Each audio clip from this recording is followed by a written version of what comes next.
वो विधानसभा में चले गए। लेकिन आप इतने लंबे कार्यकाल में रहे, उस संगठन की लगातार राजनीति करते रहे। आप 2 बार क्षेत्रीय उपाध्यक्ष बने वेस्ट यूपी की जो बीजेपी कार्यकारिणी है। 2 बार आप मेरठ जिले के जिलाध्यक्ष भी रहे। आप 2 बार ब्लॉक प्रमुख रहे। तो क्या कभी ऐसा मन में जब याद आती के विमल से बात कर जब मेरे से बात करी उस समय 82 में, तो मैं तो वेल सेटल था, मैं अपना काम देख रहा था पढ़ाई के बाद। तो मेरी आयु नहीं, इस बार भी इतने 9 महीने तक चुनाव रहे तो होश ही नहीं रहा। तो पैसे की व्यवस्था सब हो रही है। उस समय ये पैसे का इतना दौर भी नहीं था कि पैसे ये करें वो करें। मुझे 4.5 लाख रुपए तो डेवलपमेंट का है और आवास। मैं जब चुनाव लड़ना है तो लड़ना, फिर ये नहीं देखना कौन तुम्हारे सामने खड़ा है। नमस्कार, मैं राजेश शर्मा और आज चूँकि मेरठ और बागपत जिला कोऑपरेटिव बैंक जो सहकारी बैंक हैं उसके चेयरमैन हैं 2 जनपद के आदरणीय विमल शर्मा जी। आज हम लोग पॉडकास्ट पर इनसे बात करेंगे। सर, आपका स्वागत है पॉडकास्ट में। Thank you. एक सर लंबा अरसा हो गया आपको। मुझे लगता है कि 98 में आपने बीजेपी ज्वाइन की थी। हाँ, 98 में मेरी ये भी याद है कि सोमपाल शास्त्री जी और लाल कृष्ण आडवाणी उनके सामने आपने ये पार्टी ज्वाइन की थी। और इतना लंबा कार्यकाल हो गया, आपके बाद बहुत सारे ऐसे लोग आए जिनका पार्टी में बहुत लंबा कार्यकाल भी नहीं है और वो सांसद बन गए, मेंबर ऑफ पार्लियामेंट, वो विधानसभा भी चले गए। लेकिन आप इतने लंबे कार्यकाल में रहे, उस संगठन की लगातार राजनीति करते रहे। आप 2 बार क्षेत्रीय उपाध्यक्ष बने वेस्ट यूपी की जो बीजेपी कार्यकारिणी है। 2 बार आप मेरठ जिले के जिलाध्यक्ष भी रहे। आप 2 बार ब्लॉक प्रमुख रहे। तो क्या कभी ऐसा मन में जब याद आती है कि जो बहुत जूनियर लोग थे जिनका बीजेपी से कोई सरोकार भी नहीं था और वो लखनऊ विधानसभा में चले गए, दिल्ली संसद में चले गए, तो कभी ऐसा मलाल आता है? कभी सोचते हो? मुझे तो नहीं आया कभी मलाल, क्योंकि जब मलाल आने शुरू हो जाते हैं ना, फिर आपके काम को प्रभावित हो जाता है आपका काम। यश सब चाहते हैं, जीवन व्यक्ति यश के साथ, जो गलत दिशा में चाहे वो गलत दिशा में भी यश प्राप्त कर लें और जो सही दिशा में उसका भी यश होता है। यश के लिए तो काम करता है। एक सर सीढ़ी होती है राजनीति में कि हम पहले पायदान चलते हैं और लगातार पायदान चलते जाते हैं। जब आपके बारे में बात करते हैं तो चूँकि जीतपुर गांव सदना ब्लॉक का गांव है, आप चूँकि एमए इकोनॉमिक्स हैं, जैन डिग्री कोली खतौली से आपने एमए किया? नहीं, बीए किया मैंने। तो एमए मेरा छूट गया था, 1 साल ही किया मैंने। अच्छा, बीए किया आपने? हाँ। मतलब एमए का फर्स्ट ईयर था? फर्स्ट ईयर कर लिया था। तो उस समय के दौर में तो आपकी तो मुझे जहाँ तक जानकारी है तो आपका व्यापार था बहुत अच्छा। तो वो व्यापार छोड़ने के बाद में आपके क्या मन में भाव आया कि गाँव में आपने लगभग आपने सबसे पहले ग्राम पंचायत सदस्य का चुनाव लड़ा, जो सबसे पहली सीढ़ी होती है राजनीति की। लगभग 1982 के आसपास शायद आपने 1982 में आप पहले ग्राम पंचायत सदस्य बने, फिर 1988 में आप गांव के प्रधान बने। मतलब एक इतना बड़ा कारोबार था। आप दिल्ली रहते थे, महिपालपुर में दिल्ली में काम करते थे।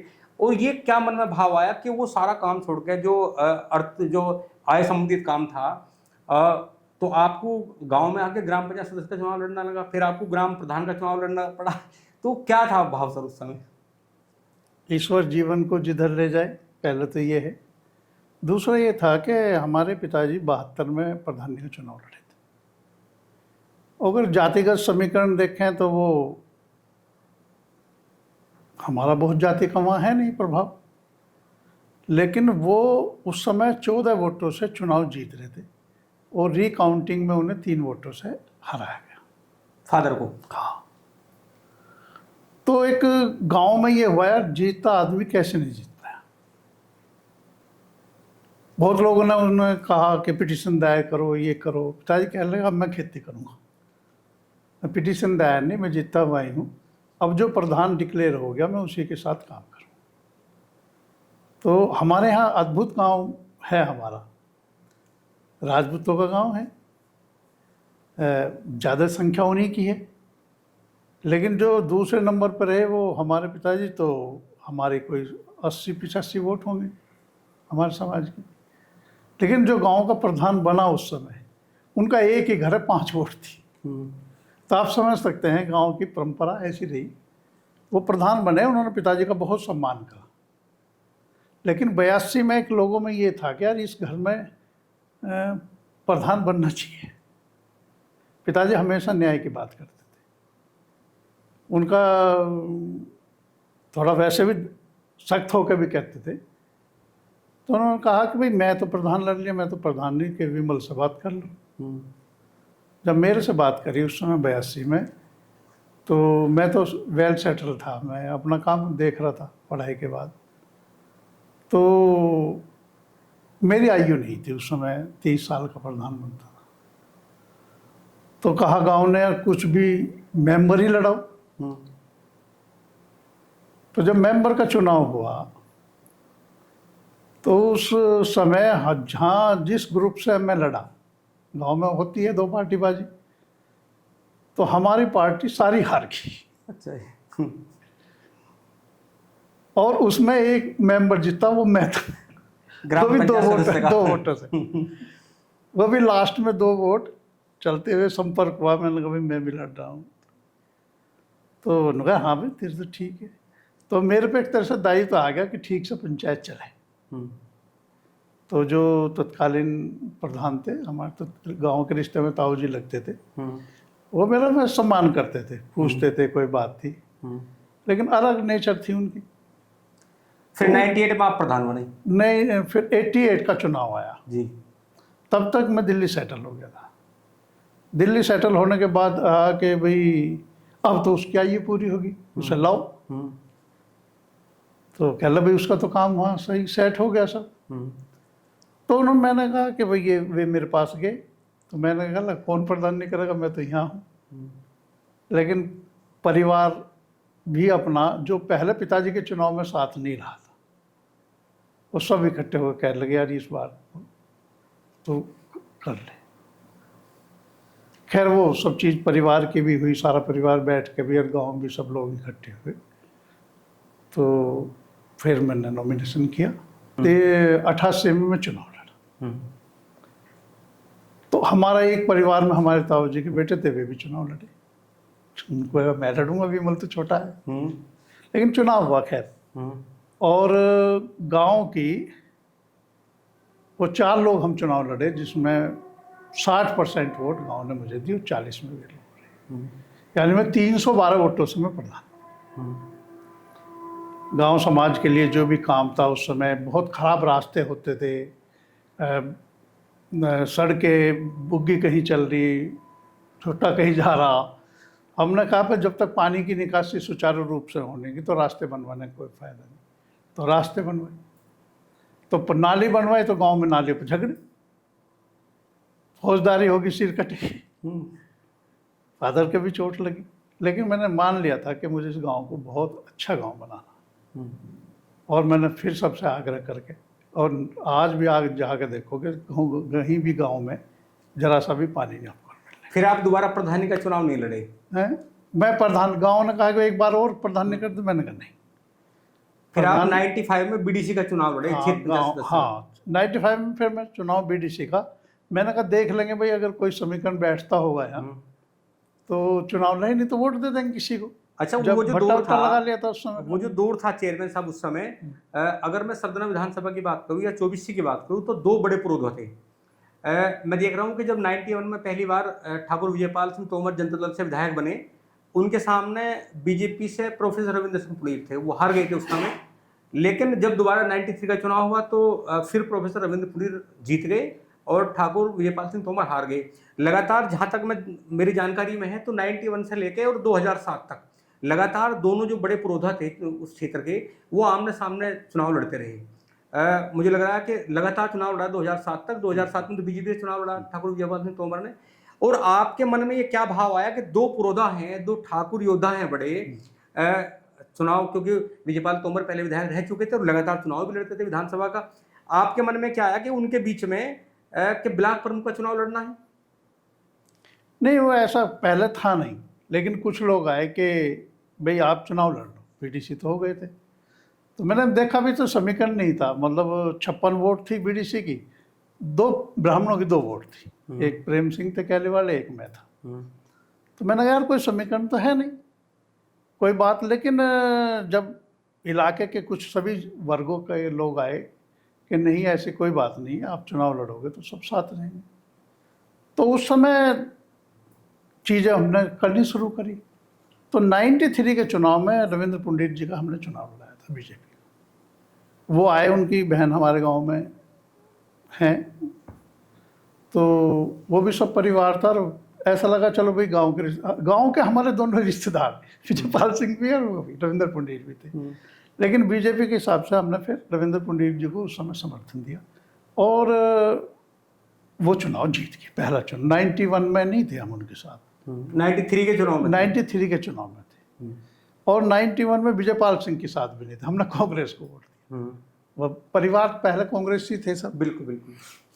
तो उसके बाद ये आया कि भाई फिर पहली बार हम बीजेपी में हमने उनको किया। हाँ 89 में जरूर हमने अमरपाल जी का चुनाव लड़ाया था। वो चुनाव थोड़ा अलग तरह का था। मतलब ये था कि भाई थार गांव की भी मंशा थी। अच्छा, मुझे लगता है कि 89 में पहली बार सदना विधानसभा बीजेपी का कमल खिला था। हम उनके साथ थे अमरपाल आजादी के बाद से पहली बार। हाँ, लेकिन 91 और 93 में फिर रहे, 91 में नहीं। तो उसके बाद 95 में बीडीसी बने। 95 बीडीसी बने तो रविंद्र पंडित जी से भी हमने कहा कि जी प्रमुखी लड़ने, लेकिन उन्हें था समीकरण उस समय का कि शायद नहीं बन पाएगा। और क्या लगा यार नहीं ये है। और उन्होंने थोड़ा पीछा सा काटा हमारी इस बात से। तो पीछा सा काटा तो फिर मैं मधुर प्रधान जी के पास गया, हमारे प्रतिष्ठित थे वो, दादरी गांव के प्रधान थे। मैंने कहा ऐसे ऐसे बात है। कह लगा हाँ बात करेंगे भाई, जब तुम आए हो दूध पिलाए। और मुझे पता चला कि विजयपाल सिंह भी यहाँ, उन्होंने मना कर दिया तो कष्ट तो हुआ कि यार हमने तो बहुत मेहनत से चुनाव लड़ा था। यहाँ दोराले में भी ये महकार और ये सब लोग हमने लगाए थे और हम सब लोग मिल के बड़ा उनका चुनाव जबरदस्त लगाया। तो पहले चुनाव भी जीते तो हम अपना हक मान रहे थे, मन से तो नहीं पता हक। लेकिन उसके बाद में मुझे पता चला कि विजयपाल सिंह अगर मदद करेंगे तो ये चुनाव लड़ा जा सकता। देखो वहाँ बिना ठाकुर, क्योंकि 24 गाँव में से बाहर भी हैं, लेकिन जो गांव हैं उनकी अपनी 33 वोट थी ठाकुर गांव। तो मुझे लगा यार मिलके तो हो सकता है काम, नहीं तो है नहीं, वैसे तो समीकरण था नहीं।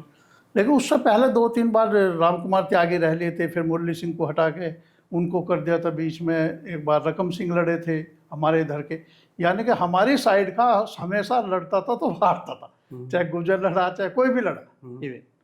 तो इधर लड़ा ही नहीं था। तो कह रहे नहर पार तो प्रमुख जाने की नहीं। तो नहर पार, फिर हम तो लाइन भी पार थे नहर पार के बजाय। तो मैंने कहा भाई चलो बात करते हैं। तो मुझे पता चला रामस्वरूप वैद्य जी थे स्वतंत्र सेनानी। तो मुझे पता चला विजयपाल सिंह बहुत नज़दीक है। उस टाइम में ये दुबलिश जी चौधरी साहब से भी उनके भाई, विजयपाल सिंह तो पहले बीकेडी में लोकदल में रहे। तो हमने कहा भाई ठीक है। तो मैंने वैद्य जी के, किसी ने मुझे बताया आत्माराम जी से मिला मैं जी। तो दयालपुर वाले आत्माराम जी के मनु शास्त्री जी पिताजी जी। तो मैंने कहा मुझे आप मिलाओ, ये एक कोऑपरेटिव के इसमें काम करते थे। तो मैंने कहा भाई चलो हम उनसे, उन्होंने गए वैद्य जी कहने लगे हाँ नुगे विमल प्रमुख ही लड़ना चाहे आप विजयपाल सिंह से कहो। कह देंगे विजयपाल से। तो बहुत ही प्रभावशाली व्यक्तित्व था। उन्होंने कहा भाई ये लड़ना चाहे से लड़ाओ। विजयपाल सिंह ने कहा कि भाई मेरे साथ कभी रहा तो है नहीं, स्वाभाविक है मैंने अगर नहीं रहा। तो मैंने कहा नहीं जी अब रहूँगा, अगर आप मेरी मदद करोगे तो आपके साथ रहूँगा, इसमें तो कोई बात ही नहीं है। तो बात हुई तो उनके लिए ठीक है, देखो मेरे अकेले की राय नहीं है, मेरे साथ के लोग हैं, इनको सबको बुला लो इकट्ठे करके, सबकी राय होगी तो मेरी कोई आपके साथ ठीक है, आपको लड़ा देंगे। हमें कोई जाति का नहीं है कि वो लड़े और ये लड़े, कोई वो है सब लोग मिलकर किसी कहेंगे तो मैं तो उसे लड़वाने में मदद करूँगा। खैर उसमें सब लड़े। मुंशी शिवचंद जी आपके गांव के, ये मुख्य उसके अध्यक्ष बने उस मीटिंग के, रेसपाल प्रिंसिपल साहब थे और सभी लोगों से हरचंद लंबरदार थे, बीरबल लंबरदार थे, जो 24C के मतलब ऐसे बुजुर्ग जिनकी बातों में वो था, वो सब रहे। और फिर गुजरों में मधुर प्रधान जी थे, अशोक प्रधान जी थे, मतलब सूबे प्रधान थे गुजरों में। तो मतलब ये सब लोग इकट्ठे हुए और उन्होंने कहा कि भाई हमें कोई ऐतराज़ नहीं, अगर विमल चुनाव लड़ा। तो प्रिंसिपल साहब का मन था उस समय, तो प्रिंसिपल साहब ने कहा कि भाई ठीक है, अगर ये प्रिंसिपल मुंशी जी ने कहा जी। कि प्रिंसिपल चल विमल की गाड़ी में बैठ, और वो चुनाव हुआ और बीडीसी भी में प्रधानी भी 312 वोटों से जीता, बीडीसी भी 312 वोटों से जीता। तो फिर वो चुनाव हुआ, लेकिन वो चुनाव अब इतना नहीं था कि कैसा चुनाव, क्या कभी प्रमुख ही भाई परिवार में तो था नहीं ऐसा, लेकिन वो चुनाव हुआ। वो 2 जून को सरकार गिर गई, प्रमुखी के चुनाव रुक गए, प्रमुख के चुनाव भी मेन थे उसमें, और 5 जून का चुनाव था। तो एक तरह से पूरा चुनाव होने के बाद चुनाव रुका, पूरा 1 साल तक चला वो, करीब ये 9 महीने चला। तो फिर रुका, फिर अक्टूबर में फिर वोटिंग से वो करा संपर्क, फिर अक्टूबर का रुक गया, फिर जनवरी में हाईकोर्ट से जाकर निर्णय हुआ कि 23 जनवरी तक आपको चुनाव करा देना। तो 23 जनवरी में जाकर, यानी कि मार्च से और जनवरी तक हुआ। तो जो ये कहते थे कि ब्राह्मण या इसका यहाँ क्या वो है, या भाई कैसे ये चुनाव जीतेगा, पेपर में भी उसी तरह निकलती थी, और स्वाभाविक भी था कि भाई 2 वोट हैं, कुछ है नहीं, कहाँ एक कोने का गाँव। कितने वोट से जीते थे वो चुनाव पहला ब्लॉक प्रमुख? मुझे 37 मिली थी, उन्हें 19 मिली थी। रामकुमार त्यागी जो पहले प्रमुख थे, वो मेरे सामने लड़े थे चुनाव, और मतलब डबल ही हो गया, 18 वोटों से मैं जीता। मुझे भी आइडिया नहीं था कि मैं जीती। अच्छा, ये जहाँ तक मेरी जानकारी में है तो उस समय क्योंकि प्रोफेसर रविंद्र पुनीर बीजेपी की, क्योंकि यहाँ वेस्ट यूपी के बड़े लीडर हो चुके थे, 2 बार विधायक हो चुके थे, और ये मेरे कुछ याद है हल्का हल्का, उसमें ये माना गया कि वो चुनाव आप जीते, लेकिन उसमें उनका ये बयान भी आया था प्रोफेसर साहब का कि उनकी हार हुई।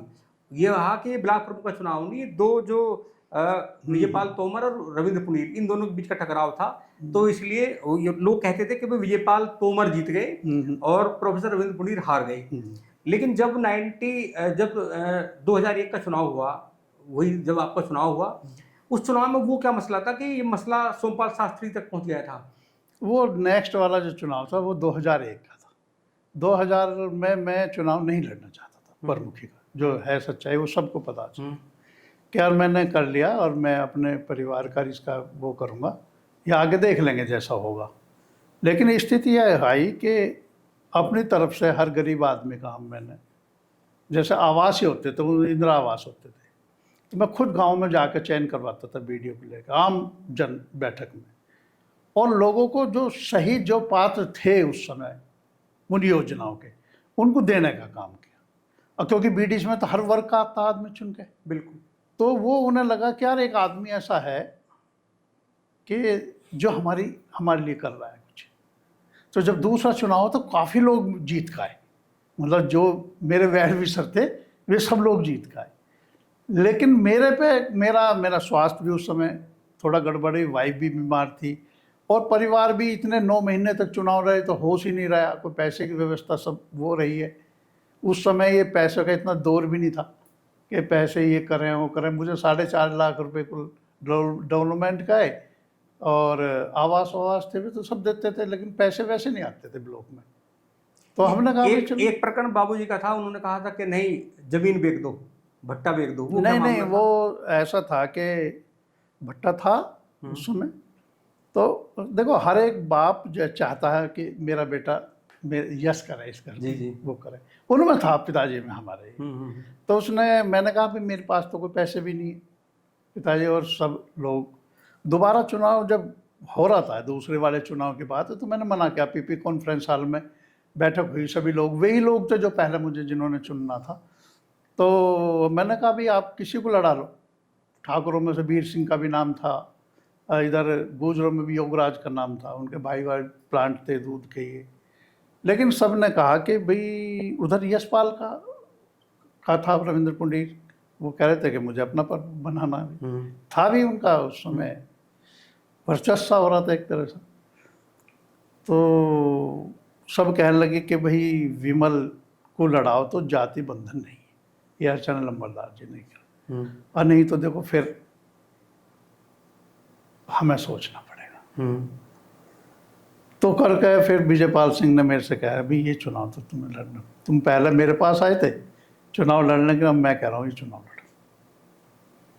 अब उनका आदेश, जिस व्यक्ति ने एक सामान्य से किसान के बेटे को सरदने ब्लॉक का प्रमुख बना दिया, जिसकी जाति का भी कोई वो नहीं था, तो उनके लिए फिर दूसरा उनके डिनाई करने का कोई मकसद। तो मैंने पिताजी आए, पता चला कि कोई मेरठ मीटिंग हुई है ऐसे। तो मैंने कहा पिताजी कोई व्यवस्था नहीं है, मेरे पास तो है नहीं। कायदे में तो मैं कहूँ तो 2,000 रुपये तो उनकी दावत दे दी। तो पिताजी कहने लगे भाई कुछ और तू चिंता ना कर, चाहे ज़मीन बेचनी हो। हाँ। किसान के लिए ज़मीन का बहुत महत्व है। बिल्कुल बिल्कुल। तो खैर मैंने कहा तो लड़ चुनाव। मैंने आदेश हो गया भाई मैं मानता था, विजयपाल सिंह को मानता था राजनीतिक रूप से, जिन्होंने मुझे यहाँ तक लाने का काम करा, और दूसरा भाई मेरे पिताजी थे। तो दोनों पिताजियों ने कह दिया कि भाई चुनाव लड़ना ही है, तो विषय खत्म हो गया बाकी चीज सोचने का। वो सोमपाल शास्त्री जी तक मामला कैसे पहुंचा? ऐसा हो 98 में सोमपाल जी जब बीजेपी ज्वाइन करी तो जनता दल में थे। तो मैं तो विजयपाल सिंह के साथ था, वो जनता दल में जाते तो जनता दल में जाता। मैं तो बहुत स्वाभाविक कह रहा, वो बसपा में जाते तो बसपा में जाता। लेकिन मन मेरा भाजपा में था, क्योंकि पहले भी चुनाव 2 बार लड़ा चुका था। तो हम गए हरिद्वार जी, और हरिद्वार विजयपाल सिंह, मैं, मधुर प्रधान जी, श्याम मोहन गुप्ता और सभी ये बैठे। तो वहाँ चर्चा हुई भाई क्या करना है राजनीतिक रूप से, क्योंकि वीपी सिंह जी का स्वास्थ्य खराब हो गया था। और उन्होंने कह भी दिया कि मैं तो वहीं जहाँ भी तुम लोग कहोगे, भाई बीजेपी में जाना तो अटल जी अडवाणी से कह दूंगा, सभा में जाना हो तो वहाँ कह दूंगा, मेरा अब राजनीति का होना। मेरे सामने बैठ के बातचीत विश्वनाथ प्रताप सिंह जी अभी, हाँ वीपी सिंह। तो फिर बात है, मैंने कहा भी कहाँ उनको, क्योंकि विजयपाल सिंह पहले जनता दल से लड़ रहे तो उनका अपना वोट बैंक भी था, और उसे आदमी अपना वोट बैंक के उसमें करता हुआ बड़ा छोड़ना मुश्किल हो जाता। लेकिन वो सब निर्णय के साथ रहते हैं, उनकी खास एक मैंने देखी। उन्होंने कहा भाई ठीक है, जैसे सबका निर्णय होगा मैं करूँगा। तो हमने कहा भाई हमें तो अभी चुनाव लड़ना नहीं, और 18 में की बात है तो चुनाव आ रहा था। तो जो आपका चुनाव था 2001 का, वो हम लोग अखबार में पढ़ते थे कि पूरा उस समय मेरे ख्याल में राजनाथ सिंह जी उत्तर प्रदेश के मुख्यमंत्री थे, और ये मामला पूरा उत्तर प्रदेश में सबसे फेमस चुनाव था सदना विधानसभा। तो वजह क्या थी, क्यों हुआ इतना फेमस जी? फेमस इसलिए हुआ कि भाई सोमपाल जी जीत गए थे 98 में, सोमपाल जी चुनाव जीत गए। तो जब मेरा प्रमुखी का वो आया, और हम 4 लोगों ने ज्वाइन की थी बीजेपी एक साथ, वीरेंद्र वर्मा जी, सोमपाल जी और विजयपाल सिंह और मैं। राजनाथ जी जब प्रदेश अध्यक्ष थे उन्होंने आके ज्वाइन कराई थी। और फिर यह हुआ, उन्होंने कहा भाई ये लड़ेंगे तो चुनाव लड़े। उसके बाद में तो मेरा भी मन था कुछ एमएलए और वो लड़ ले, लेकिन जब आदेश हो गया विजयपाल सिंह कहने प्रमुखी लड़नी भाई, तो हम उसमें हुए। लेकिन वो धीरे धीरे, एक तो देर से हमने निर्णय लिया था, और उस समय थोड़ा बहुत फैनेटिक रोल में थे। नरेंद्र पुंडीर की भी उस समय वो भी चल रहा था भाई पूरा। तो मैंने कहा भाई चुनाव का जब आया तो वो कई लोगों के साथ ऐसा रहा व्यवहार कुछ। तो मैं कहने लगा भाई चीज़ें आगे, मैं जब चुनाव लड़ना है तो लड़ना, फिर ये नहीं देखना कौन तुम्हारे सामने खड़ा, क्या खड़ा है, क्या है, कौन है। तो चुनाव ही नहीं था जिले में, निर्विरोध चुनाव हो गए। यहाँ सुरेंद्र दौरालिया थे, उनकी पत्नी बन गई, ऐसे ही करते बन गए। एक जगह शायद चुनाव था, उसमें मेरा भी था। और वो चुनाव हरते हरते ऐसा हो गया कि सारी मेरठ का आसपास में प्रदेश सारा चुनाव का लोड उस पर आ गया। मेरे खिलाफ रिपोर्ट भी दर्ज हुई, मुझे अरेस्ट भी किया गया नॉमिनेशन के गेट पे ही। मैंने कहा भाई नॉमिनेशन करा दो, अरेस्ट है भाई, तुम्हारा अपहरण है, ये है। किस बीडीसी का आपको पता है कोई अपहरण तो करता नहीं, स्वाभाविक रूप से जाते हैं, लेने पड़ते हैं, दबाव ना हो। तो मैंने कहा भाई ऐसी कोई बात नहीं है, आप मेरा नॉमिनेशन करो जैसे भी करते हो, लेकिन चुनाव तो मैं लड़ रहा हूँ, मैं झुकूंगा नहीं। जब निर्णय हो गया तो हो गया, किसी भी हालत में। तो वो मुकदमा किसने कराया? क्या उस समय के विधायक थे प्रोफेसर रविंद्र पुंडी, उन्होंने कराया था मुकदमा? हाँ, उन्होंने दो कि भाई ये 2 लोग थे जिनकी तरफ से ये मुकदमा दर्ज हुआ था। नहीं, मेरे व्यक्ति थे, मेरे ही पास थे, उन्हें जबरदस्ती बुलाना था, वे लाइए आप मुकदमा करते 2। अब एक का वोट से हार जीत हो रही थी।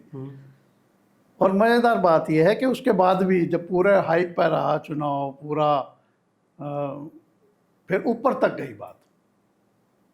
तो सोमपाल जी और केसी पंत और ये वो चुनाव पहला ऐसा चुनाव जब प्रधानमंत्री लेवल तक गए।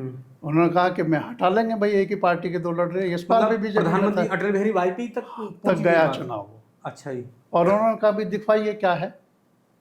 तो फिर हम राजनाथ जी से मिले, दिल्ली आए। मैंने कहा जी मेरा तो चुनाव का है। तो क्या लगा चुनाव लड़िए मेरी। फिर उन्होंने मेरी सुरक्षा भी दी, मतलब कई गनर मेरे साथ रहे, पूरा वो हुआ।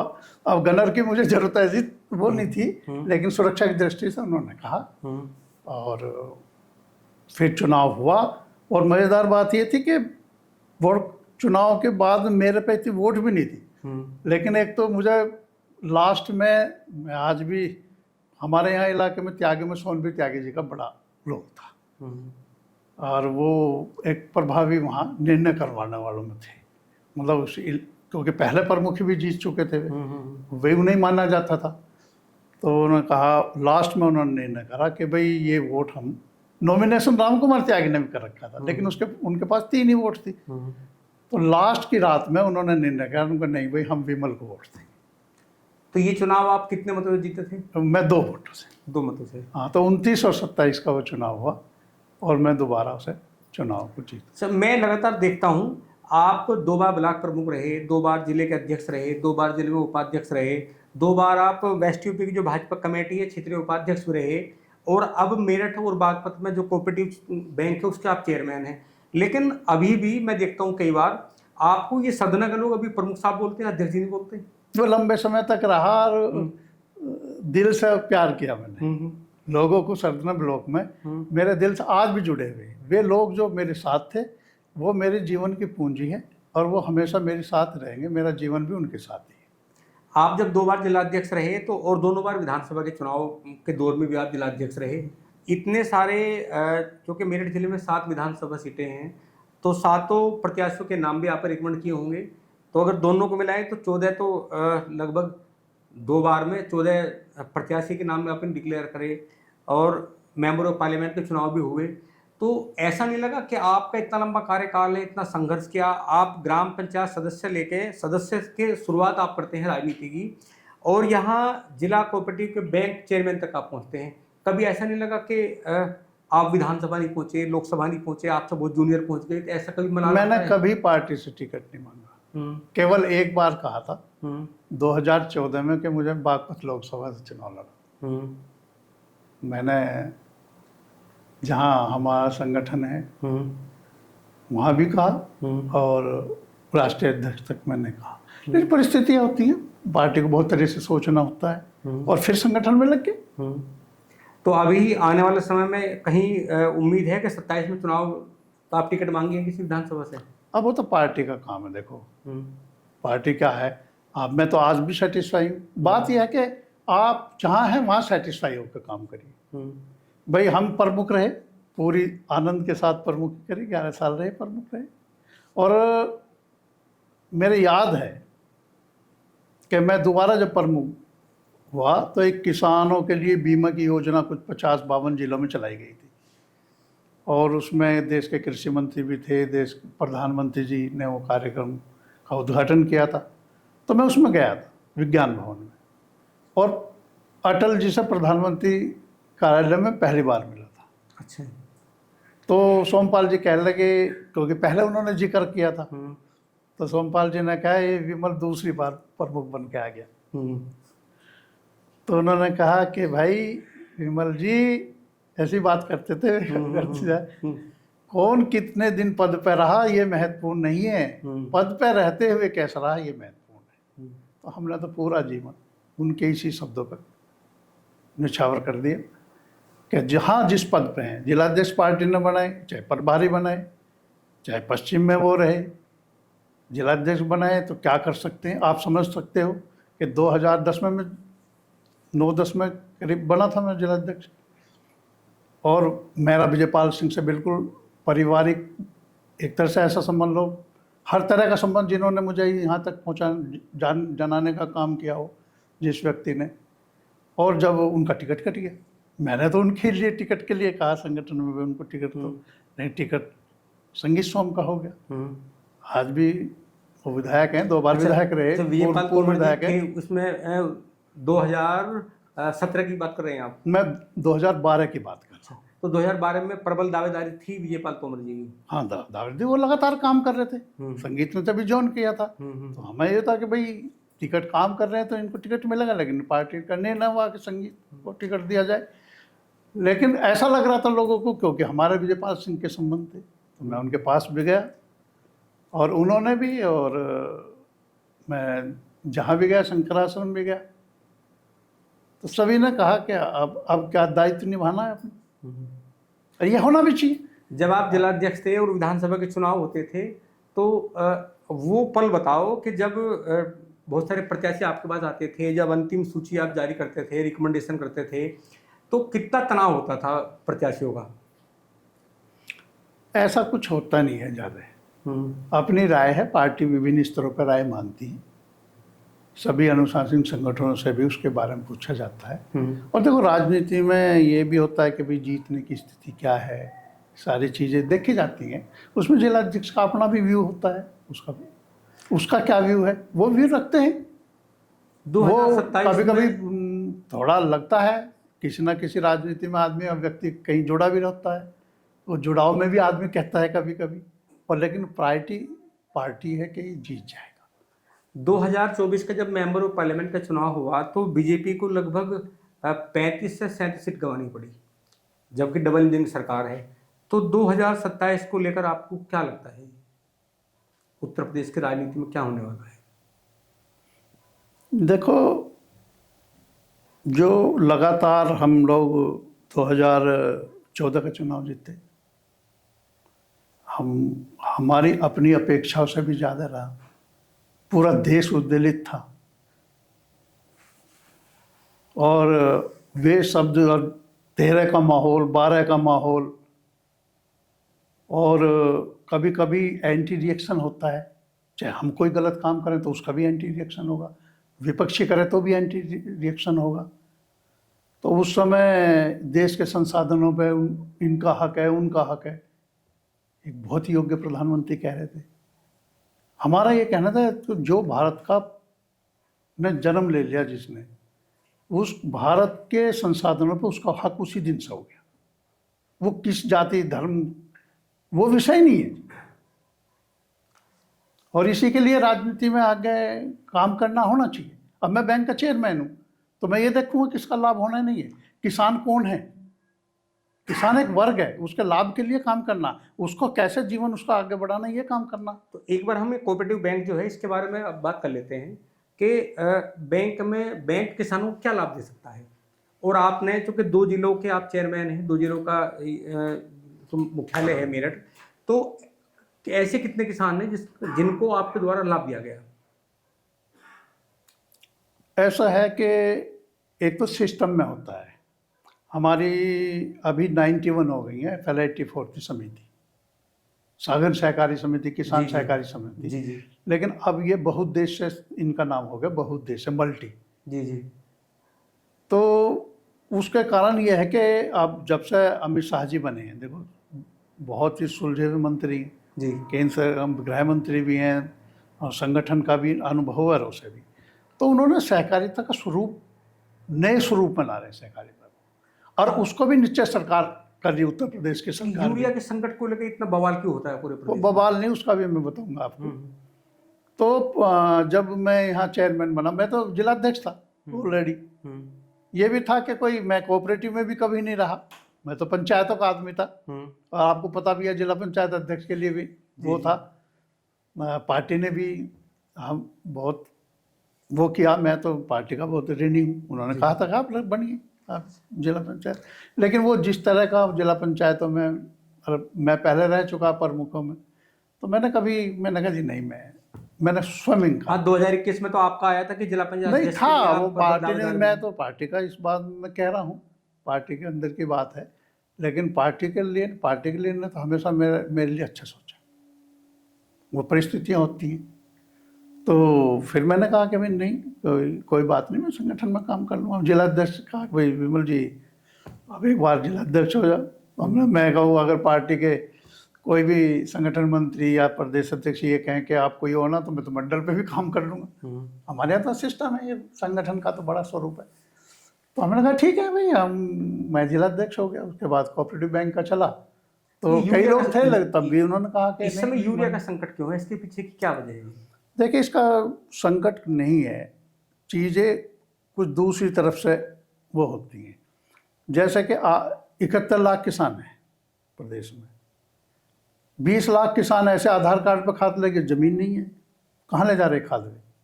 या तो उसे ब्लैकमेल करेंगे या उसका खाद का दुरुपयोग होगा अन्य चीज़ों में। इसीलिए माननीय मंत्री जो हमारे उत्तर प्रदेश JPS राठौड़ जी हैं, अब हमारी सदस्यता अभियान चला, हमने पहले भी सदस्यता अभियान चलाया था। आपने देखा होगा कोऑपरेटिव में केवल 15-20 दिन में गुपचुप बना के सदस्य और चुनाव लड़ने के लिए बनाते थे लोग बाग, मेरी वोट ज़्यादा हो जाएगी मैं जीत जाऊंगा। लेकिन अब ऐसा नहीं है। हमने चुनाव चेयरमैन बनने के बाद उत्तर प्रदेश सरकार ने सदस्यता खोली ओपन। हर गरीब व्यक्ति सहकारिता से जुड़ना चाहिए, उसके पास जमीन है नहीं है कोई विषय नहीं है, लेकिन वो सहकारिता का सदस्य होना चाहिए। नहीं, जो आपने अभी बताया कि इतने लोगों ने ब्लैकमेल करके आधार कार्ड पे आधार खाद ले लिया, तो ये सिस्टम जो है, तो सिस्टम ने उसे क्यों वाच नहीं किया? नहीं भाई, हमारे पास कोई आधार कार्ड पर हमने 2 कट्टे दे दिए उसे, वो आधार कार्ड का लेकर आया। आज बहुत ऐसा वर्ग है जो खाद उनने 2 कट्टे ले लिया, हो सके हम ये मानेंगे भाई किसी की जमीन बो रखी होगी किसी किसान की। अब बहुत शहर बढ़ गए तो देहात से पलायन करा, बड़े किसान खेती नहीं कर रहे। वे यूरिया का संकट पूरा पॉलिटिकल जो विपक्षी दल है, संकट उन्होंने कुछ issue नहीं बना है रखा है। राजेश जी, कोई संकट नहीं है।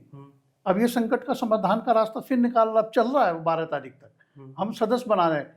मान लिया आप किसान हैं, आपके पिताजी के नाम वो जमीन थी, आपके पिताजी, तुम 2 भाई थे, 2 भाइयों के नाम या तुम्हारी पत्नी के नाम है, तो आपको सदस्य बनाएंगे, आपके पत्नी को सदस्य बनाएंगे, और दोनों सदस्य होंगे। वे अगर उनको बुकलेट दी जाएगी, आप 2 कट्टे लो, 2 के बजाय 4 लो, तुम्हारे 4 की आवश्यकता तो 4 देंगे, लेकिन हमें ये पता चलना चाहिए कि वो रिकॉर्ड में कि ये हाँ ये कट्टा ये फलाद मिलेगा, खाद का कट्टा।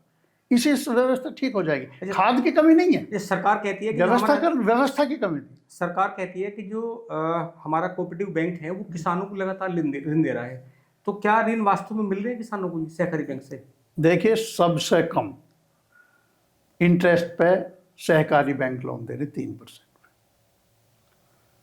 और दूसरा कोई भी ऋण नहीं दे सकता 267 रुपए के खाद के कट्टे पे, हम दे रहे हैं। अगर एक आदमी खाद का कट्टा आप लोगे ना, 4 कट्टे लोगे, 1200 का ऋण भी हम ही दे देंगे, और कोई बैंक 1200 का ऋण आपको नहीं देगा। और हम उस पर भी सब्सिडी दे देंगे आपको। मान लिया हमने 3 लाख रुपए लिए, आपने 50,000 का खाद लिया, तो वो भी हम 3% पे देंगे ना। तो ऐसा कोई है किसी परचेज पर दे देगा? ये खास बात बता रहा हूँ। अच्छा, जो लोन है, लोन कितने % का है जो किसानों को दिया जाना है? वो 3% पे 3 लाख तक। 3 लाख तक? हाँ, और नई रिकमेंडेशन जो 5 लाख की वो अभी नहीं आई है, जैसे आएंगे तो 5 लाख कर देंगे। तो मेरठ मंडल की अगर हम मेरठ और बागपत की अगर बात करें, जो आपका क्षेत्र है, तो कितने किसानों को अभी तक सहकारी बैंक ने ऋण मुहैया कराया होगा? लगभग ये मान लो पहले विगत वर्ष तो 1100 करोड़ था, इस साल का हमारा 1600 करोड़ रुपए किसानों। मेरठ का कितना टर्नओवर है सहकारी बैंकों का? 4000 करोड़ है हमारा। कितने बैंक है मेरठ और बागपत में? 53 बैंक है। तो लगभग 4000 करोड़ की टर्नओवर है बैंक की। हाँ, मेरठ बागपत। और खास खुशखबरी ये है जी कि आपके बैंक को इस वित्तीय वर्ष में पिछले में नाबार्ड से ऑल ओवर परफॉर्मेंस में मेडल मिला, यानी हम परफॉर्मेंस में ऑल ओवर परफॉर्मेंस में हम नंबर 1 पूरे उत्तर प्रदेश में। हाँ। कोई ऐसा पल जब आपको राजनीतिक पीड़ा हुई हो?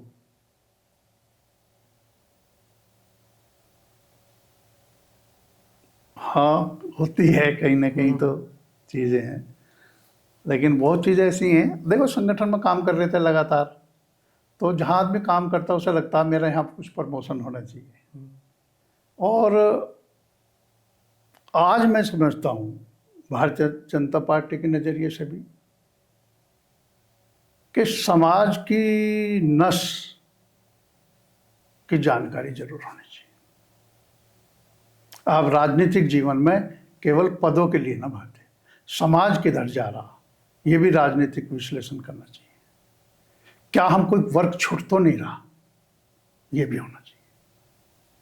और जो कम से कम पहला आपने देखे बहुत सोशल रिफॉर्मर थे, बहुत समाज सुधारक लोग समाज के बीच रहे। आर्य समाज ने बड़ा काम किया, रामकृष्ण परमहंस, विवेकानंद जी, समाज को जोड़ने की, भारतीय संस्कृति कल्चर की। हम सब किसी भी वर्ग का हो, चाहे किसी धर्म का होता, गांव में ताऊ जी कह के बोलते थे, आपका गांव भी मेरा गांव तो पास पास ही है। तो कोई भाव था इस तरह का, और लोग उसी नजरिए से देखते थे। तो हमें समाज की नस और पश्चिम उत्तर प्रदेश का जैसा नेचर है, नेचर है, थोड़ा अलग है, डिफरेंट है। सर ये जो इस समय जो सम्राट मिहिर भोजकुल के जो पूरा विवाद चल रहा है, एक तरफ ठाकुर वर्ग है, एक तरफ गुजर वर्ग है, क्या लगता है कि गुजर वर्ग में नाराजगी ज्यादा है? देखिए, ये तो इतनी खराब बात है कि मैं यहाँ चर्चा भी नहीं करना चाहता। राजा भोज का कौन नहीं करता भाई? क्या ये जो महापुरुष हैं किसी विशेष दो जातियों का है क्या राजा भोज? राम किसी दो जातियों के बीच में बटेंगे क्या? कृष्ण दो जातियों के बीच में बटेंगे क्या? राजा विक्रमादित्य दो तीन जातियों के बीच में बटेंगे क्या? क्या है यार, ये समझने की जरूरत नहीं है। दुनिया कहाँ से कहाँ हम लड़ रहे हैं, कैसे अपने राष्ट्र को ऊपर लाने का काम कर रहे हैं, आर्थिक रूप से सशक्त करने का काम कर रहे हैं, और तुम काहे के लिए लड़ रहे? हमें तो किसी भी जाति का, चाहे अम्बेडकर की मूर्ति लग रही हो, चाहे साहब की मूर्ति लगती हो, हम तो मन से प्रणाम कर लें, हाथ भी जोड़ लें। या हमें जो हमारे महापुरुष हैं, अब ये देश के लिए जो काम करके गए, या कोई आराध्य है, मान लिया मैं आराध्य मेरे शिव हैं, महादेव, ठीक है, तो विष्णु भगवान को नहीं हाथ जोड़ने के हम? या राम की और सीता की मूर्तियों को नहीं करेंगे? राधा कृष्ण को नहीं करने के? ये विषय यार खत्म है, कोई बात ही नहीं है। तो मैं समझता हूँ जो इस तरह का काम कर रहे हैं, अगर वो राजनीतिक लोग, समाज ध्वस्त कर देगा। नहीं जाना चाहिए इससे। हमारे आराध्य हम सब मानते, पन्ना धाय को नहीं मानते,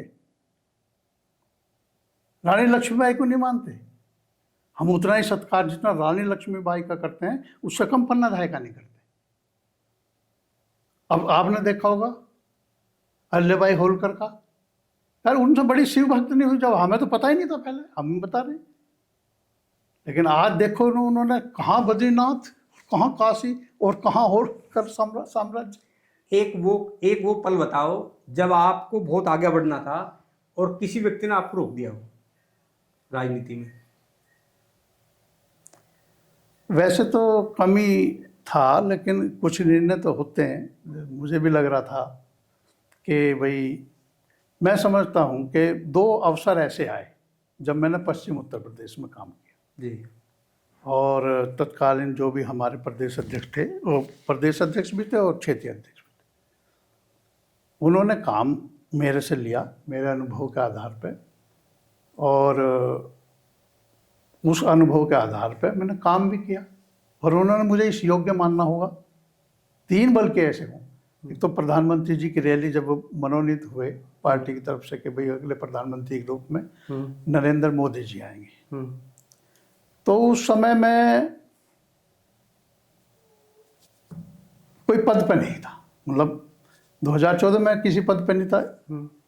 उसके बाद में मैं पश्चिम का उपाध्यक्ष बना भूपेंद्र जी के साथ, और उससे पहले ये रैली थी मोदी जी की, तो लक्ष्मीकांत जी प्रदेश के संयोजक थे, शायद अध्यक्ष बन गए थे, अध्यक्ष थे उस समय। हाँ, तो उन्होंने कहा कि विमल करेंगे रैली के, पश्चिम के वो रहेंगे, और स्वतंत्र देव जी आए प्रदेश की तरफ से, और आपने देखा होगा, मुझे लगा तो 1 महीना, और अब तो धन की व्यवस्था अलग तरह से, हमने समाज से धन की व्यवस्था भी करी, और वो रैली करी। बल्कि मुझे साइनस हो गया, क्योंकि हर बस अड्डे पे जाना पड़ता था, और वो धुआं मवाना जानसठ, वो सारा, मैं तो कभी बीड़ी सिगरेट भी नहीं पी, तो वो धुआं ही मेरे साइनस कर गया। लेकिन जब वो रैली हुई तो सब चीज़ आनंदमय हो गई। और जो युवा नेता हैं उन्हें आप क्या कहना चाहोगे? हमेशा समाज के हित की बात सोचें, व्यक्तिगत हित को पीछे रखें। आप नेता हो, समाज ही नेता बनाएगा जी। स्वयं से जो बन रहे हैं ये लंबे नहीं चलेंगे। बस मेरा ये खास बात नई जनरेशन को मैं कहना चाहता हूँ कि जरूरी नहीं है केवल एमएलए बन के यश प्राप्त हो। एमएलए बन के भी लोग बाग निंदा के पात्र बन जा, उनके कर्म उन्हें अच्छा बुरा कर दें। एमपी भी यश कैसे मिलेगा? यश समाज देगा, समाज से तो चाहते हो यश, कहीं और से थोड़ी। 5 साल बाद में फिर ऐसे हो जाते दूध गिरा हुआ बच्चा। डॉक्टर संजीव बालियान क्योंकि 2 बार सांसद रहे, 2 बार केंद्रीय मंत्री भी रहे, और 2024 में उनकी हार के पीछे की क्या वजह रही?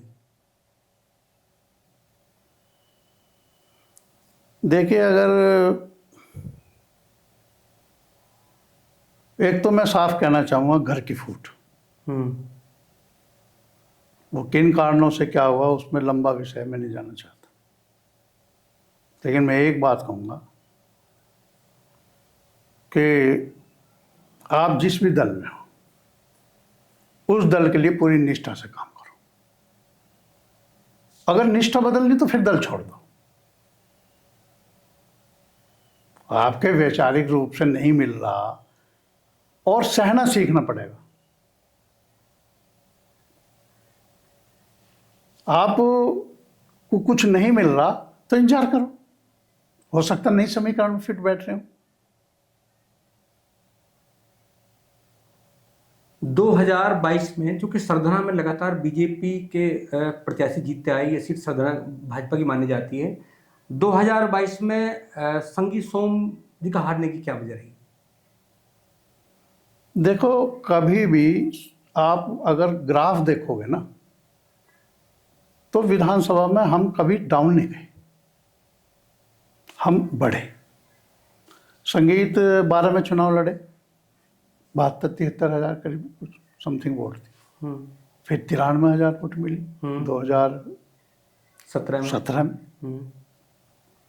और 2022 में भी देखो तो 1 लाख क्रॉस करके वोट मिली। तो भाजपा का वोट बढ़ा घटा नहीं, भाजपा का वोट। लेकिन समीकरण दूसरी तरफ आ गए। बीएसपी का कैंडिडेट बहुत कमजोर कैंडिडेट उतारा गया। हो सकता बहुत चीजें राजनीतिक रूप से हुई हो, तो हमारा वोट तो बढ़ा, वो वोट स्वीप हो गया। और जो 480 वोट जब मैंने देखा, शुरू में खुलता सरदने का इधर उधर से खुल कर आ रहे, और मैंने देखा कि जो जहां से हम 11,000 की लीड लेकर निकलते थे, हम 3,000 की लीड पर रहे। तो मैंने संगीत से कहा भी चीज़ें बदली हुई हैं। और दूसरी बात ये थी कि कुछ वोट स्वीप हुआ, कुछ वोट जो है, लेकिन बीजेपी का वोट कोई कहने लगे कि बीजेपी का इस वजह से किसी व्यक्ति ने हरा दिया। हराते तो फिर दूसरी चीज़ होती, जब बीजेपी हराएगी तो फिर नीचे आ जाएंगे। बीजेपी ने नहीं हराया और मैं अध्यक्ष था उस समय। किसी ने बहुत ज़्यादा मन से काम ना किया हो, थोड़ा उसका मन, लेकिन बीजेपी का वोटर और बीजेपी का कार्यकर्ता बिल्कुल साथ रहा। लेकिन परिवर्तन क्या हुआ?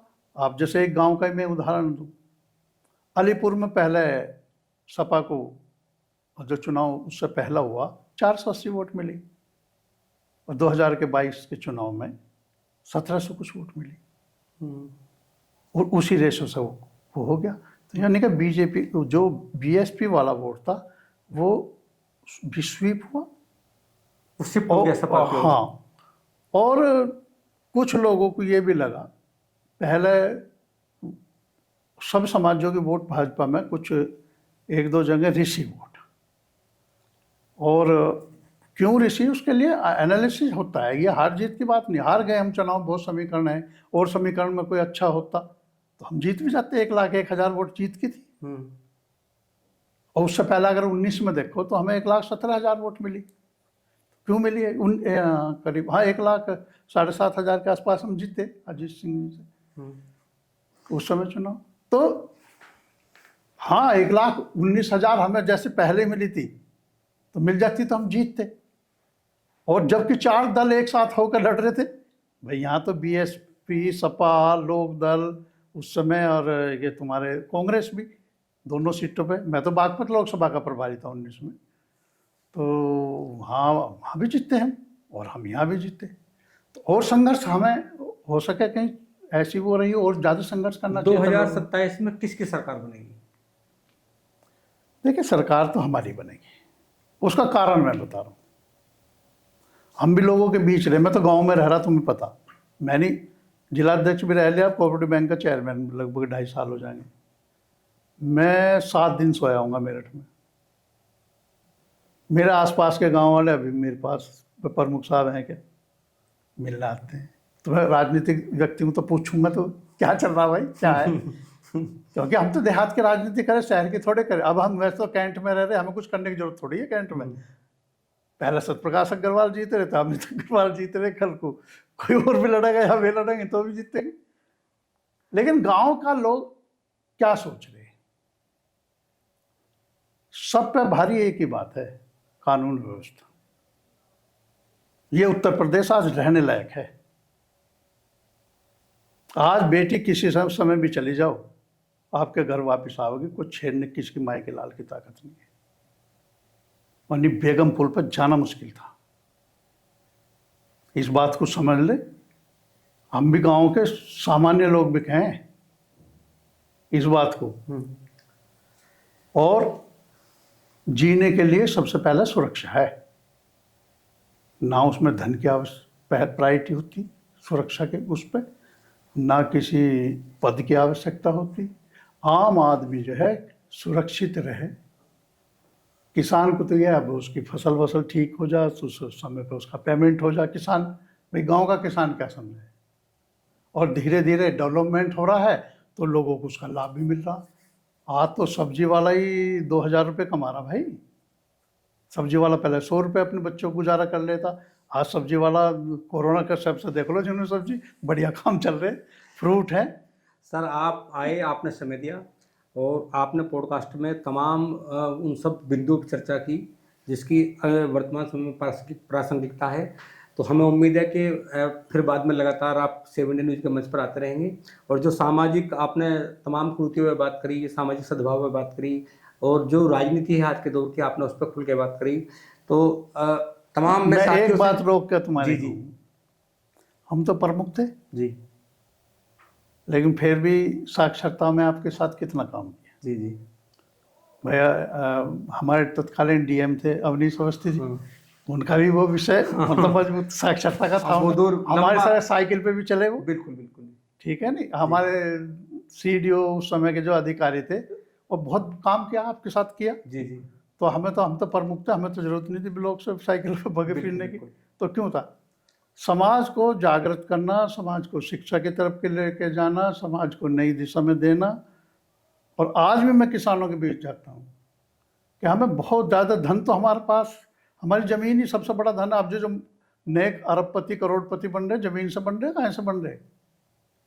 अब जो बन रहे हैं, अब हमारी ज़मीन भी ऐसी होगी, हम भी अब अपने करोड़पति हो गए।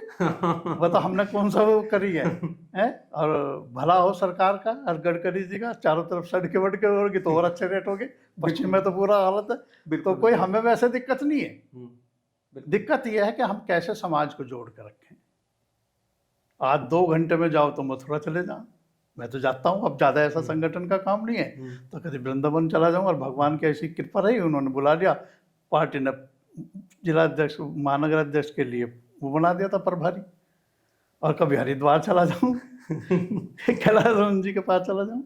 नहीं, तो बहुत अच्छा है, कुछ नहीं। पर मैं तो बस एक ही बात कहूँगा कि व्यक्ति को